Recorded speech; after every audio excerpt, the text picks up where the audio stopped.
Nous passons maintenant à la séance publique du Conseil municipal du lundi 20 janvier 2025. Tout d'abord, je tiens à vous adresser mes meilleurs vœux pour l'année 2025. Que cette nouvelle année vous apporte santé et bien-être, tant sur le plan individuel que collectif. Je vous souhaite également de voir vos projets se concrétiser et de continuer à vivre dans une ville qui vous ressemble et vous inspire. Nous entamons cette année avec une belle nouvelle.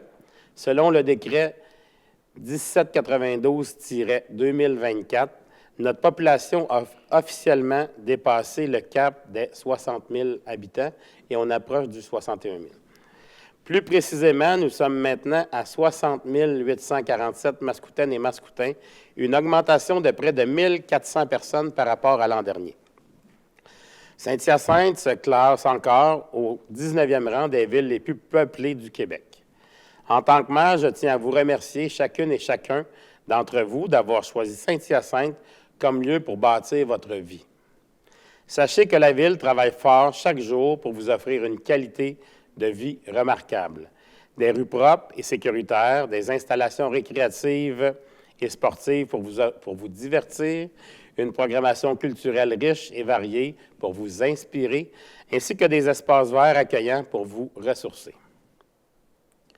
Avant d'aller plus loin, j'aimerais prendre un moment pour vous parler de déneigement. Entre le 7 et le 15 janvier dernier, nous avons dû planifier 6 opérations de déneigement sur le territoire, qu'il s'agisse d'épandage d'abrasifs, de grattage ou de ramassage de neige.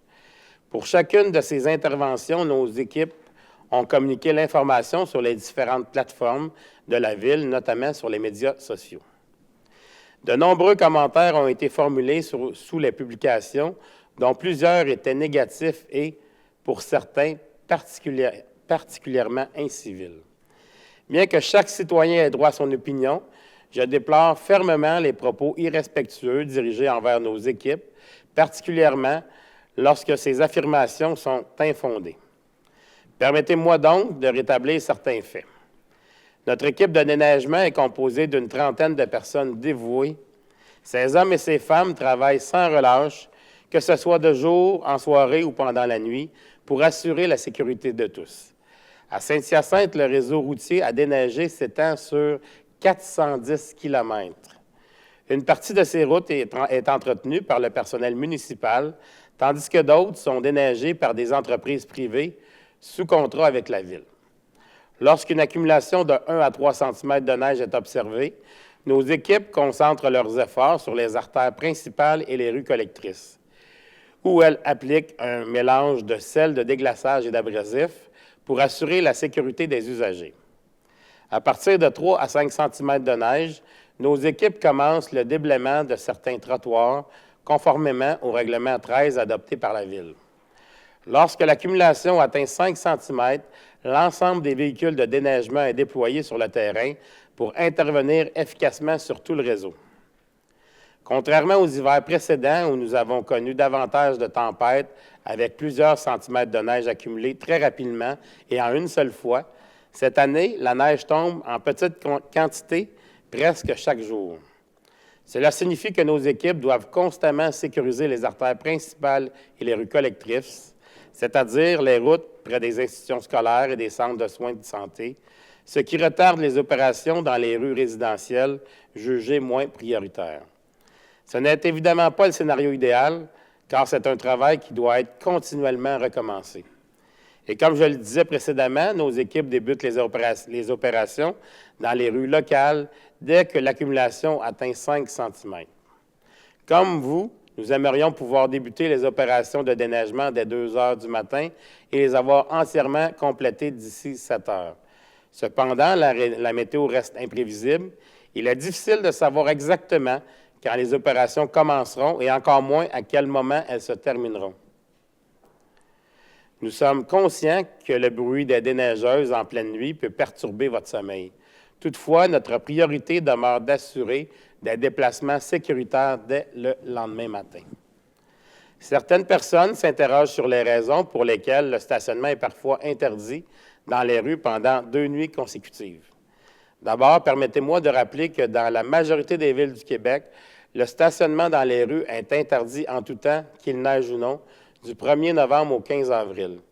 Ici, à Saint-Hyacinthe, nous faisons preuve de tolérance, sauf en cas de précipitation de neige ou d'opération de ramassage. Quant aux interdictions prolongées, voici pourquoi elles sont parfois nécessaires. Lors de la première nuit, nos équipes procèdent à l'épandage d'abrasifs et au grattage des rues. La seconde nuit, l'interdiction permet de compléter le travail en ramassant la neige accumulée, ce qui n'a parfois pas pu être fait immédiatement en raison des conditions ou des priorités opérationnelles. Pour les citoyens qui s'inquiètent de l'utilisation de fonds publics dans les opérations de déneigement, je tiens à vous rassurer, il n'y a pas aucun laxisme dans la gestion des taxes. Au contraire, nos équipes s'efforcent de planifier chaque intervention avec le plus grand soin. Elles utilisent des stratégies pour offrir un déneigement de qualité dans les meilleurs délais possibles. Cependant, il est important de rappeler que même avec une planification rigoureuse, les prévisions météorologiques restent imparfaites et peuvent poser des défis imprévus. De plus, les employés affectés au déneigement réalisent à la fois l'épandage d'abrasifs, le tassage et le ramassage de la neige. Conformément à la loi gouvernementale 430, ils ne peuvent travailler plus de 70 heures sur une période de 7 jours consécutifs. Pour réinitialiser leur cycle de travail, ils doivent bénéficier d'un repos minimal de 36 heures consécutives. Nous devons équilibrer les besoins opérationnels avec la nécessité de protéger la santé et la sécurité de nos employés et bien entendu de nos citoyennes et de nos citoyens. Mais il va sans dire que cet élément complexifie grandement la gestion des horaires. Bref, ce travail est loin d'être simple. Nos équipes doivent jongler avec des conditions météorologiques changeantes, des contraintes logistiques et l'objectif constant de répondre aux attentes des citoyennes et des citoyens. À toute la population, je lance cet appel, faites preuve de patience. Soyez assurés que nous faisons tout notre possible pour offrir les meilleurs services dans des conditions souvent imprévisibles. Je suis fier de notre équipe et fier de leur travail. Si vous avez des commentaires à formuler, je vous invite à le faire dans le plus grand des respects. Que ce soit sur les médias sociaux ou lors de vos appels au service des requêtes, soyez courtois avec notre personnel qui fait le maximum pour que notre ville soit sécuritaire, propre et agréable. Merci de votre collaboration. J'aimerais prendre un moment pour apporter une seconde rectification, cette fois au sujet des contraventions de stationnement émises lors de l'événement du marché de Noël en décembre dernier. Il est important de préciser que, durant l'événement, la SDC Centre-Ville avait mis en place un système de vignettes temporaires. Ces vignettes permettaient aux exposants et aux bénévoles d'utiliser la section en gravier du stationnement Jean-Louis Morin, situé à proximité du marché. Étant donné que les espaces de stationnement adjacents au marché ont été supprimés pour permettre une meilleure circulation des visiteurs dans le cadre de la nouvelle configuration de l'événement pour l'édition 2024, les espaces réservés aux personnes à mobilité réduite ainsi que les zones de livraison ont été relocalisés de l'autre côté du marché public. Toutefois, la réglementation en vigueur pour ces espaces restait entièrement applicable. C'est pourquoi des constats d'infraction ont été remis aux véhicules présents dans les zones de livraison lorsque le véhicule n'était pas identifié adéquatement comme véhicule de livraison ou avec une vignette rattachée à l'activité tenue à ce moment. Cela dit, je tiens à souligner que la SDC Centre-Ville a expressément demandé à la Ville de faire appliquer rigoureusement la réglementation tout au long de la durée de l'événement, afin d'éviter que des visiteurs stationnent leur véhicule au-delà de la limite permise ou dans des endroits non autorisés. Et la gestion des vignettes relevait entièrement de la responsabilité de la SDC Centre-Ville. Je comprends qu'il puisse être frustrant de recevoir une contravention, mais c'était la responsabilité de la SDC d'informer les exposants des endroits où il était possible de stationner. Pour conclure, je tiens à souligner que l'événement a été un succès. Il a attiré des milliers de visiteurs grâce à l'engagement de nos entrepreneurs locaux.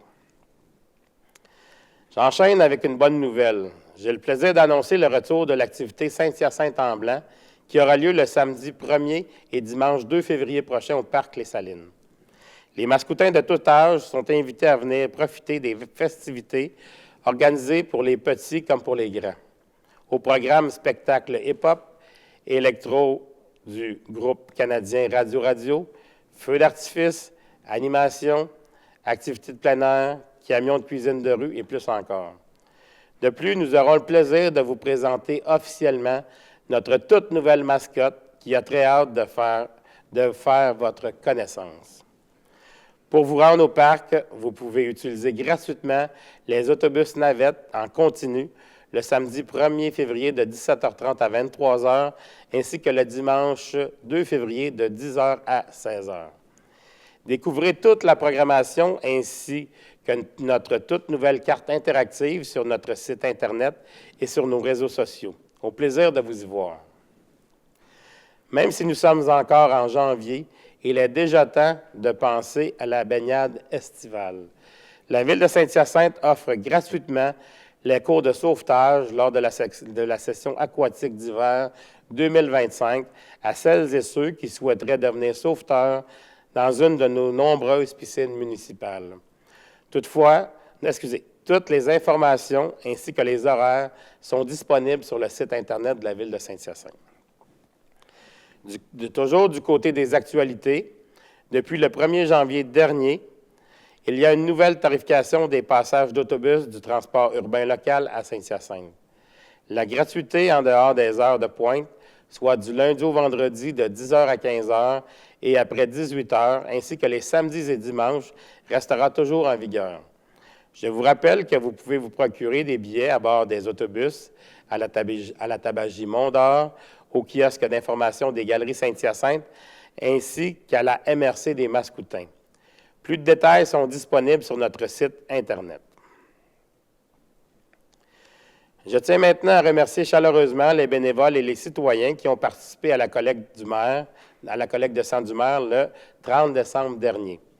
Au total, 250 donneurs se sont présentés et, plus important encore, 221 poches de sang ont été prélevées, un résultat tout à fait formidable.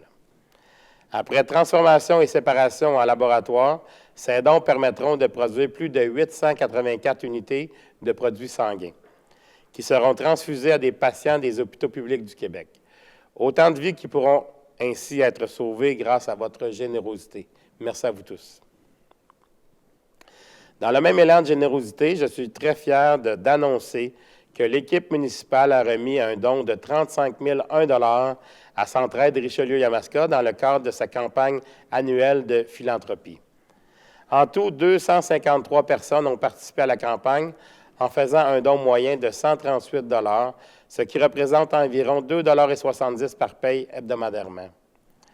Pour sa campagne 2024, la Ville s'était fixé l'objectif ambitieux de maintenir un taux de participation de 70 %.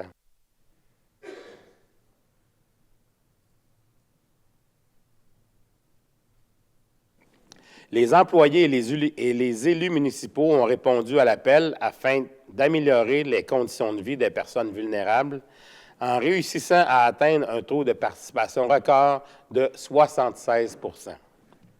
Depuis 2014, un montant total de 289 169 $ a été amassé par nos équipes, venant ainsi en aide à des familles, des jeunes ou des personnes âgées en situation de précarité. D'ailleurs, la Ville de Saint-Hyacinthe se classe en 8e position dans le palmarès des 25 entreprises donatrices pour Centraide Richelieu-Yamaska. Encore une fois, merci à tous les employés et aux élus pour leur grande générosité. 8e au niveau des entreprises, mais 1er au niveau des villes qui sont de Richelieu-Yamaska. Enfin, n'oubliez pas que le premier versement des taxes municipales est prévu pour le 10 février 2025. Il est important de savoir qu'une fois que vous avez reçu votre compte de taxes, aucune facture additionnelle ni rappel ne vous sera envoyé à ce sujet au cours de l'année. Si la date limite de votre paiement est dépassée et que le solde de votre compte reste impayé, des frais s'ajouteront au montant dû à un taux d'intérêt de 14 % annuellement. Le paiement électronique est la manière la plus simple, rapide et éco-responsable de procéder. Il est aussi possible de procéder au comptoir de votre institution financière par la poste, par chèque ou encore en personne à l'Hôtel de Ville, du lundi au jeudi de 9h à midi, de 13h à 17h, et le vendredi de 8h30 à 13h.